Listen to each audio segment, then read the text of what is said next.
Hey, welcome to another Tuesday night beer school with me, Chad of Chad's Beer Reviews, and special guest Brett. How's it going? Yep, it's been a while since you've been on the show. I think it was like before Christmas. We did the Yeah, we did Nevada. celebration. Yeah. Yeah. Well, I hope you had a good holiday season. Actually, the beer that we're doing tonight, you actually sent me this as a care package, like with a bunch of other beers, which actually a couple of those we will review too, not tonight, but so this is called Yore by Threes Brewing. They're out of Brooklyn, like was it like within walking distance of your house or something? Yes, the brewery is less than a mile. It's actually like a really nice area for breweries because there's Threes, there's Wild East, there's Finback. Gowanus has become a little hot spot for breweries. Cool. All right. Well, before we pour the beer, let's check the specs. So this is a 3A Czech Pale Lager. This is not the same thing as a Czech Pilsner, like Pilsner or Cal. That's a 3B. This is basically the lighter version of the two, like the session version. Yeah, like the Bud Light to Budweiser, you know. Mm. All right. So overall impression: a lighter-bodied, rich, refreshing, hoppy, bitter pale Czech lager, having the familiar flavors of the stronger Czech Premium Pale Lager, Pilsner type beer, but in a lower alcohol, lighter body, and less intense format. All right, we'll skip the flavor and all that stuff. All right, so comments. The Czech name of the style is this. I can't pronounce it. Yeah, don't worry. I don't speak Czech either. Yeah. Joseph Grohl initially brewed two types of pale beer in 1842, 1843. This and that. With a smaller beer having twice the production, Evan Rail speculates that these were probably 10 Plato and 12 degree Plato beers, but that the V could have been weaker. This is the most consumed type of beer in the Czech Republic at present, which is funny because, like, it's like in America, the light lager is more popular than the regular macro lager, you know? Yeah. I actually met Evan Rail. He's an author, you know, beer historian. Mm-hmm. I might have one of his books here, but all right. So character ingredients: soft water with low sulfate and carbonate content. Traditional Czech hops, Czech Pilsner malt, Czech lager yeast. Low ion water provides a distinctively soft, rounded hop profile despite the high hopping rates. Now, Brett, you know, you're a intense homebrewer, I guess. Can you, for the noobs at home, can you kind of explain, like, all right, can you explain what soft water means? So soft water, in the simplest term possible, means that the sulfate content is lower. So there's two things that we use a lot in home brewing. It's gypsum and calcium chloride. Right. Soft water has a lot more calcium chloride in it, and hard water has a lot more gypsum in it. Hard water accentuates bitterness, while soft water kind of balances against it, sort of like a lemonade type of thing, like adding more sugar to lemonade to make it less sour. Right. That's kind of the best way I can describe it. Yeah, and the like low sulfate and carbonate content. If you don't know what that means, you'll need to study up on those terms for the BJCP entrance exam. Low ion water. I think that's the first time I've ever seen them say that. Low ions. Yeah, I'm not real sure what that means, to be honest. Yeah, I think that, I don't know. I feel like they're throwing some psycho or techno babble in there. You know. Yeah, I mean, I'm sure there's something to it, but yeah, couldn't tell you what it is.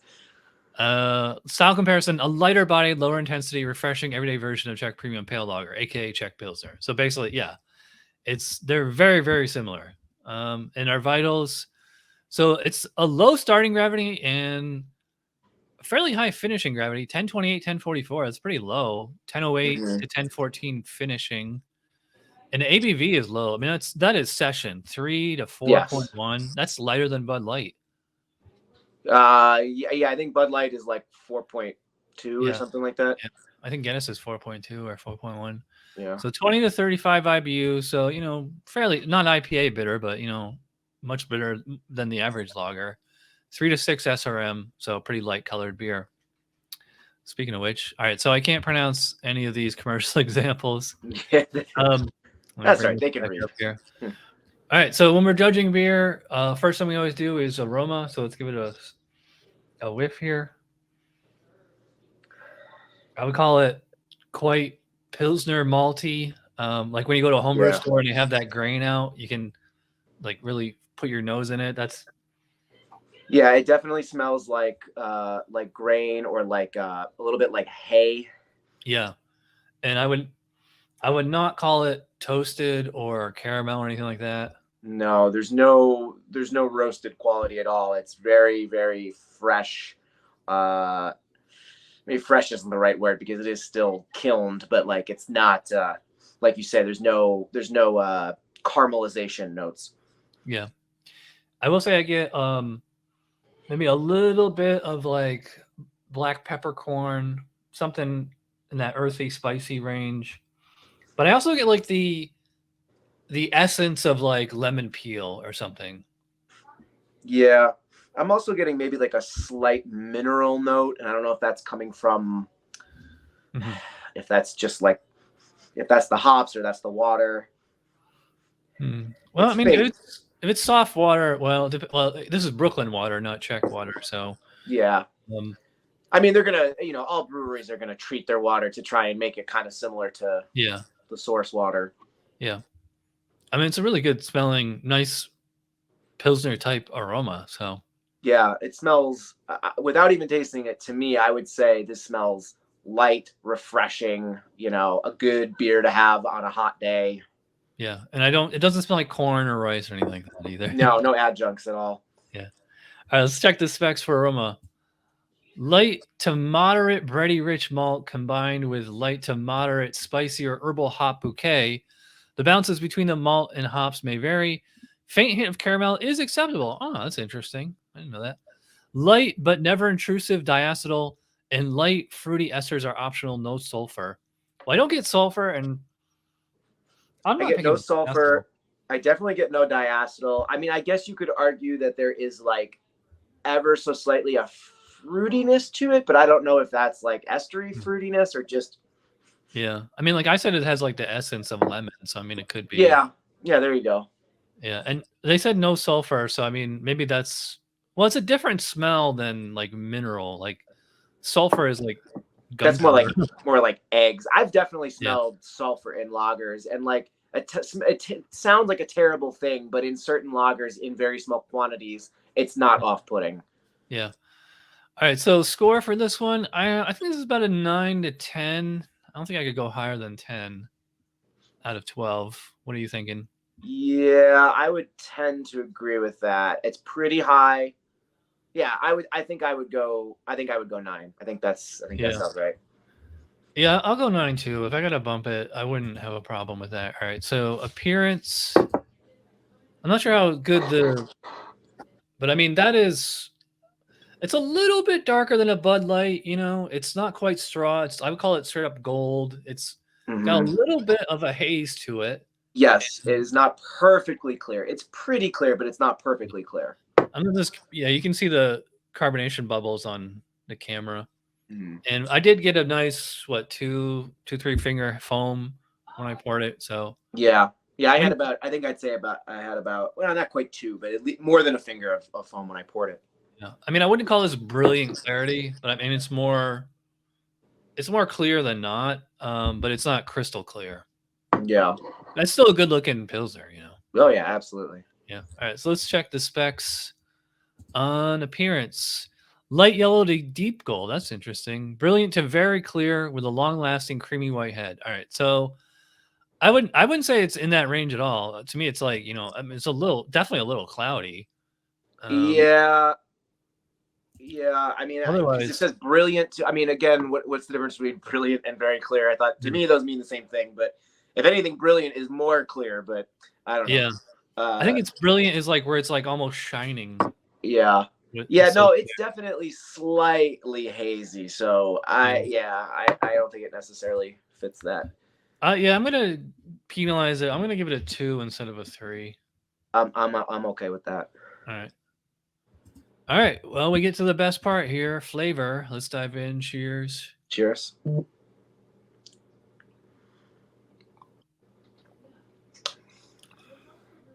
Oh, that is very good.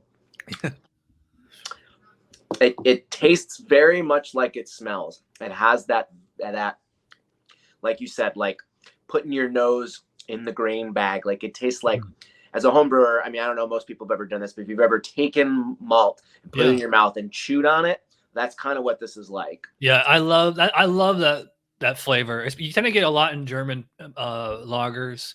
Mm. And Czech Pilsners too. Sure. Yeah, I agree. It's just straight up that clean graininess. It's the grain itself. Like I would not call it bready. I would not call it like rich. I wouldn't call it toasty. It's just straight up a clean graininess.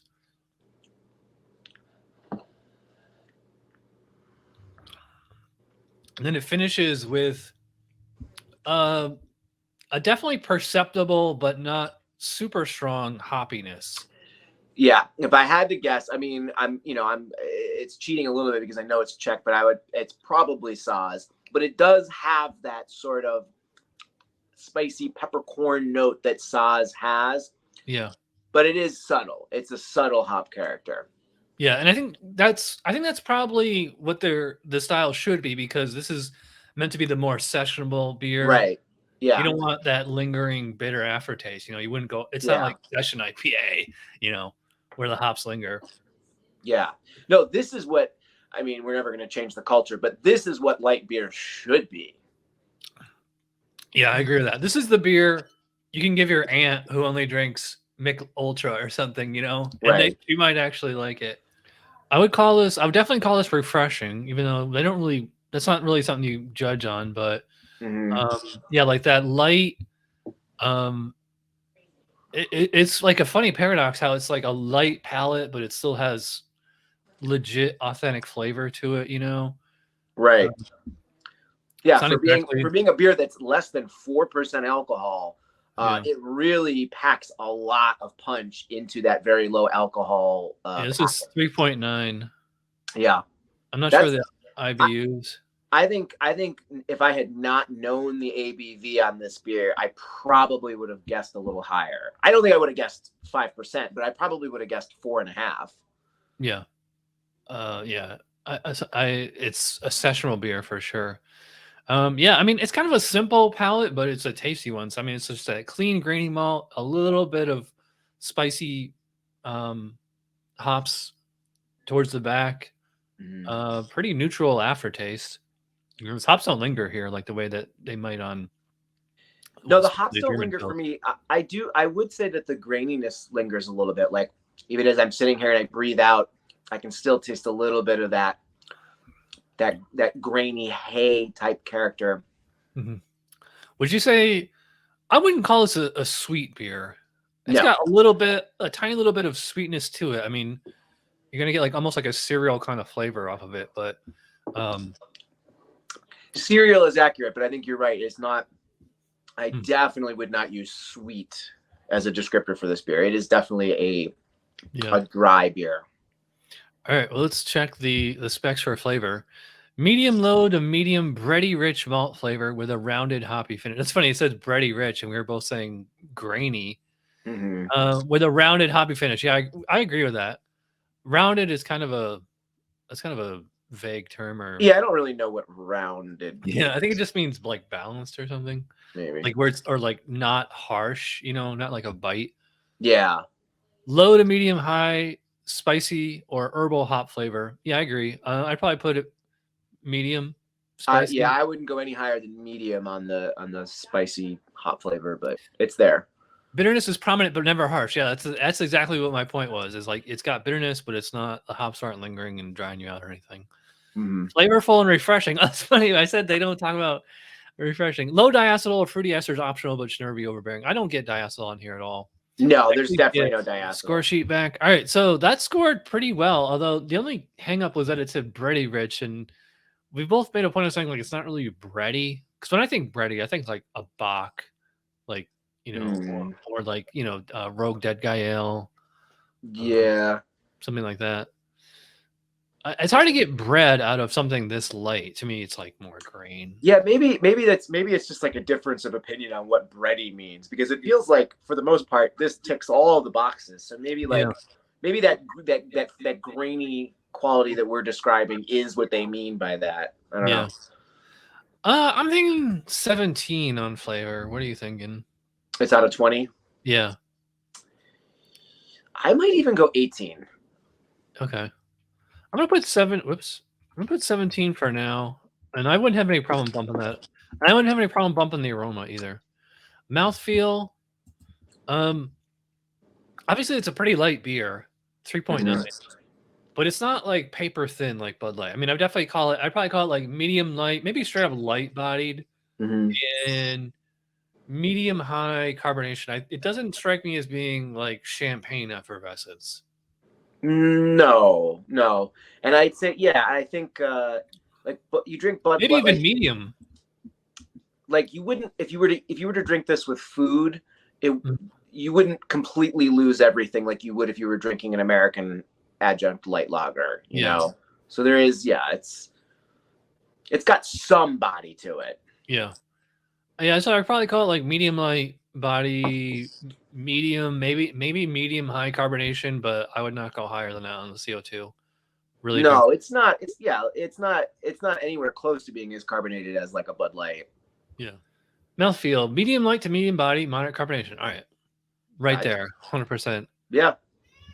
There's nothing else to say really. That's spot on.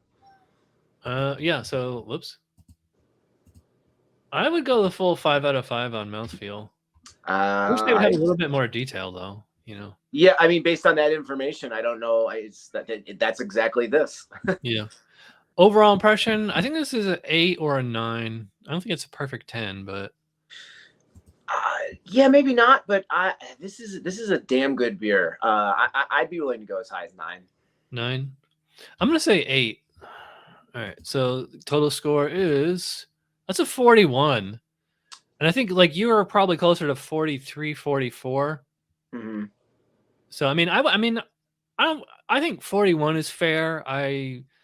Once you, because the way that they, so 45 and up is outstanding, like world class example. So there isn't much point in bumping it up 1 or 2 more points because it wouldn't. I don't think this is. Yeah, it doesn't change. It's you're getting into semantics at that point. Yeah.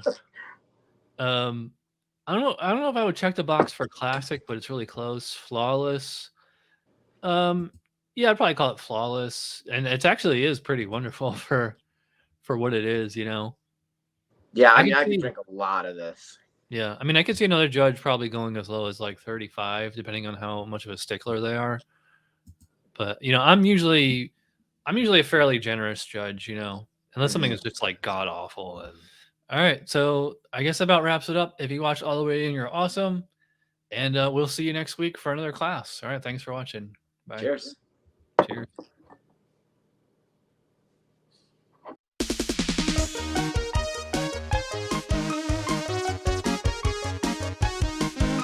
Somebody brewed it. Chad just reviewed it. Thanks for watching Chad's beer review. Trust me, the next episode will be a lot better.